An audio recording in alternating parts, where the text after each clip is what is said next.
I cannot tell you how much I hope you are correct that we are exaggerating the level of contusion in his shoulder, because I believe it's more contusion than an AC joint, and I'll get to that in just a moment. But look, I'm going to be honest back to you. I have told you all year long, my team is better than your team. The Cowboys are simply better than the Eagles on both sides of the ball. They have not consistently displayed that, but neither have the Eagles. So here we are, 7-7, playing for a playoff game. A lot of people have little to no respect for this game, and I don't care, because I still believe in my team's capability, its firepower, its nuclear capability to make it all the way to the Super Bowl. Obviously, they have to prove that to me the way they did this past Sunday against the Rams. I told you this past Monday, finally I saw my team. It took 14 weeks to see my team, and I finally saw them. And I said, there it is, and there it could be. And I was so happy on Sunday night, because I believed with all my heart and soul that my Cowboys would beat your Eagles and Carson Wentz this coming Sunday. I told you 1 week ago, sitting right here in this chair, I was adamant about it. I said, remember what my first line to you? This is last Friday. I have an announcement to make. The Dallas Cowboys are going to beat the Los Angeles Rams. I told you that, and they didn't just beat them. They beat them up, beat them down. I can't wait for our man, Eric Dickerson, the Rambassador. He's going to join us here in just a few minutes. I think I passed him in the hall, but he might exit stage left, because after he hears my spiel here this morning, he better bring it. Yeah, he might Skype in. He might Skype in. 44-21. That was a statement. And now this has happened. I have to hear about this shoulder. And I have to hear, this is just the facts now. I'm not making an excuse. I'm not trying to establish a pregame escape hatch in case my quarterback stinks it up, because I don't believe if he's healthy, he will stink it up. I think Sunday is made for Dak Prescott if his shoulder is right, and I do not believe it's remotely right. He didn't throw a single pass on a Wednesday or a Thursday. There are reports he might try to throw today or a little bit tomorrow. But now I get to a report from Dr. David Chow, known as the sports doc. For 17 years, you might remember, he was the San Diego Chargers team doctor. And he really broke down after studying the tape of the injury. And now I do believe, after yesterday, I was skeptical about when the injury occurred. It did happen on that first running play. Clay Matthews. Yeah, it's the Clay Matthews play. It's a first down play on what became their first touchdown drive. And he ran the zone read keeper to the right, and Clay Matthews was laying for him all day, because Wade Phillips says, we're not going to let Dak Prescott beat us running the football. And he did kind of outwit and outquick Clay a little bit and got an edge on him and got 7 yards, but then Clay came over the top of him. And Dr. Chow makes a very strong point, and it's really smart, that what happened on the play was Clay came over the top, and Dak's right shoulder, it's the ball arm, right elbow, hit first, jamming the shoulder. So he's saying this is not your typical AC joint sprain. This is a rotator cuff contusion. He said with the AC sprain, you're immediately hurt to the point you got to go to the blue tent. That you need an immediate injection to be able to continue to play in the football game. And that it becomes very difficult with a sprain to throw the football that day in that game. But you can bounce back very quickly the next week from that sprain.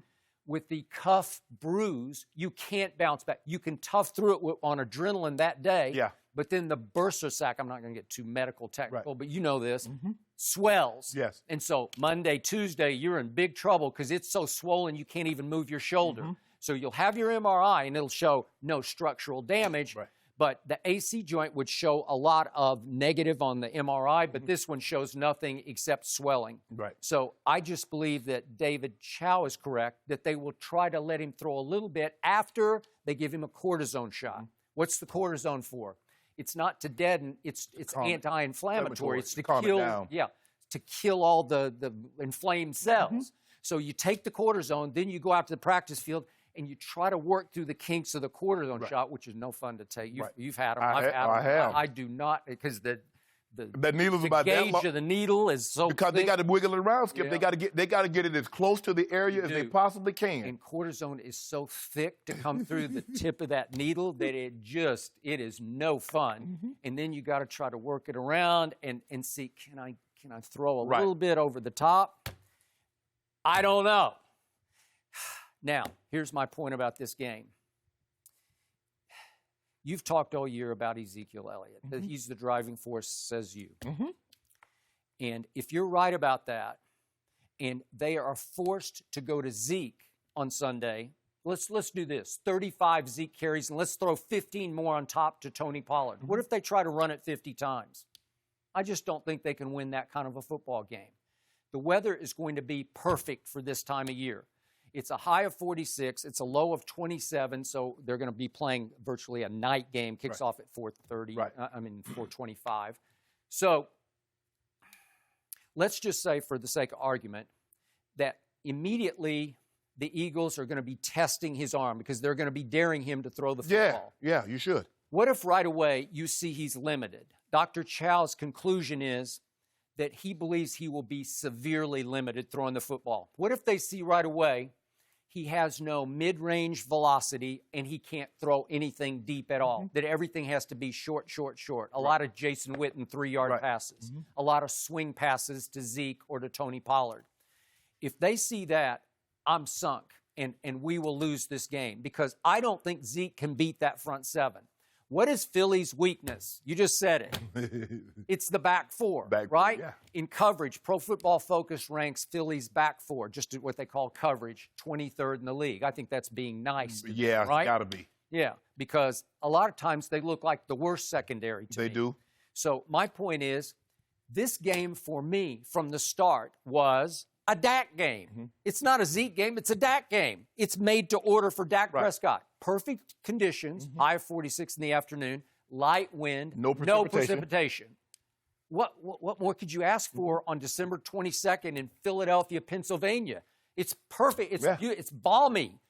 What did Dak do to this team last year in Philadelphia? Well, he threw for 270 yards and a touchdown as they shocked the Eagles and turned their season around in the first real big game with Amari after 1 week of practice. And then they came back to Jerry World. And remember what he did in that game? He threw for 455. This is Dak Prescott. And in the fourth quarter and overtime, he threw for 243 yards and 3 touchdowns. Went 17 of 20. Why was that? Because your secondary is atrocious. They are. And Amari feasted. Okay? So I got it. Gallup will feast. Right. Randall Cobb can feast. Everybody can feast. Blake Jarwin can feast. It's made to order for Dak Prescott. But if he can't throw, it's such a huge advantage to Philly because it plays right into, well, listen, what Dak does best, they do worse. They can't defend the pass. Well, Skip, let's just say for the sake of argument, Dak is somewhat limited. Well, Ezekiel Elliott is a nice second option if you believe that he is the second option and Dak is the first option. If Dak is a Ferrari, well, Zeke is a Bentley, which is not bad. I give you that, and I totally respect that. And I think they're 1 and 1A. I don't think it's like 1-2, 1 and 1A. But the thing is, Skip, is that when you look at now, it was being reported that Arcega-Whiteside was limited in practice with a foot injury. So now they're already down D-Jack. They're already down Alshon. Lane Johnson probably isn't going to go. So you're relying on Greg Ward Jr. You're relying on Boston Scott. At some point in time, Skip, you're not going to win a whole bunch of games when you're relying on guys that started the season on the practice squad and you are in a game of this magnitude. There's a reason why you have these. Jerry got these stars. Jerry was upset. He's like, look at my stars. I'm paying these guys a king's ransom. I need to get more. Jerry was upset, not that he was losing the game. He says, I'm losing the game with stars. Well, WP doesn't have that right now. Most of his guys that he was going to be counting on. Now, I get it that Jordan Howard is coming back, but what can we expect, Skip? The guy's been away for a month and a half. Okay, but I like Miles Sanders a lot, and I think they're liking him more and more. And Carson's getting more comfortable throwing to him also because he threw that bullet up the sideline for a touchdown. He's been great on screens. Miles Sanders has. He's run better between the tackles. He's shown us something. But, Skip, at some point in time, this is a talent league. This is a talent league. And right now, the Eagles are devoid of that on the offensive side of the football. They have it on the defensive side, but for whatever reason, they haven't played like we thought they would play. This is not the Eagles defense that I expected to see this year. Not with those guys, because they've had, granted, Malik Jackson went down early, but Malik Jackson wasn't there last year. I did not expect this defense to look this bad, but they look bad for whatever reason. And Carson Wentz has played unbelievable the last 2 weeks. He was 11-11 last week with 2 touchdowns. He had to be, or they're going to lose. Now, the one thing in a game of this magnitude that you can't do, what he's done over the course of this season, is put the ball in harm's way. He has. He's fumbled the ball an awful lot. In a game of this magnitude, when you're the lesser of the teams as far as talent-wise, the way you let them blow you out is that you give them extra possessions.